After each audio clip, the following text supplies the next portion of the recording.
Oi, eu sou o professor Igor, professor de Química, e hoje vamos falar sobre raios iônicos.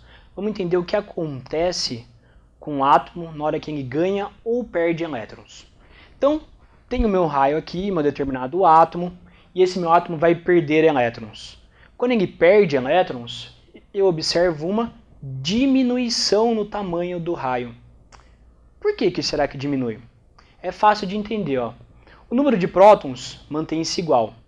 Então eu vou ter um número de prótons X. Só que a quantidade de elétrons diminuiu. Eu tenho que lembrar que eu sempre tenho dois tipos de força agindo juntos ali. Não só eu tenho a nossa força elétrica, que quanto maior o número de prótons, maior a força elétrica e por isso menor o raio, mas eu também tenho a força da eletrorrepulsão. Como eu tenho muitos elétrons juntos, quanto mais elétrons, mais eles querem ficar longe um do outro. Quanto menos elétrons, mais próximos eles conseguem ficar um do outro. Então, se eu tiro o elétron do meu meio, eu diminuo essa força de eletrorrepulsão. E aí eu consigo, como eu mantive o número de prótons iguais, puxar melhor esses elétrons. Então eu tenho um número maior de prótons puxando um número menor de elétrons. Eu tenho uma diminuição no meu raio atômico.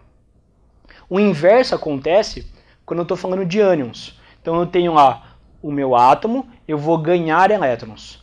Na hora que eu ganho elétrons, tem um elétron a mais lá. A força de eletrorrepulsão aumenta. Então se aumenta, os elétrons querem ficar longe um do outro.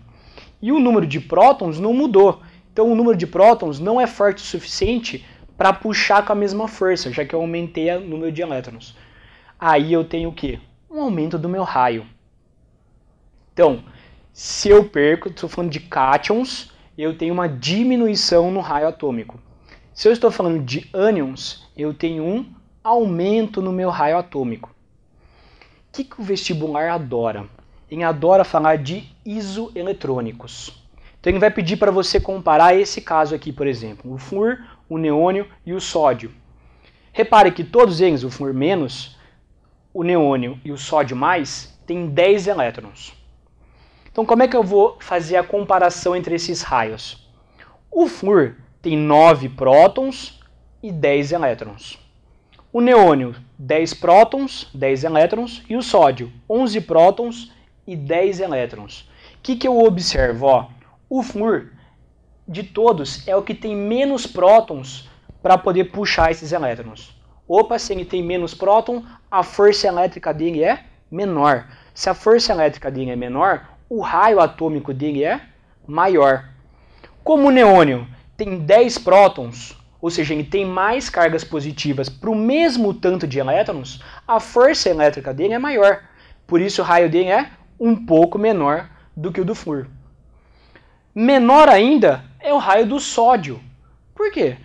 Ele tem 11 elétrons para puxar aqueles mesmos 10. Então a força elétrica dele é maior. E a força de eletrorrepulsão é menor. Ou, na verdade, acaba sendo igual, né? Porque todos eles têm 10 elétrons. Então a eletrorrepulsão é igual, só que a força de atração é maior, 11 elétrons. Aí o raio dele fica menor. Então se eu tivesse que ordenar, ficaria aqui o raio do flúor, raio do neônio, raio do sódio. Importante lembrar, quando eu estou falando de isoeletrônicos, lembra aqui lá da física, da força elétrica, e guarda a regra prática. Se eu estou falando de comparação com íons, com raios de cátions ou ânions, aquele que tiver o maior número atômico, o maior número Z, o maior númerozinho aqui embaixo, vai ser aquele que vai ter o menor raio. Isso para isoeletrônicos, hein? Não se esqueçam. Senão, segue a regra normal de raios atômicos. Isoeletrônicos, maior o número de Z, menor vai ser o meu raio, porque maior vai ser a minha força elétrica.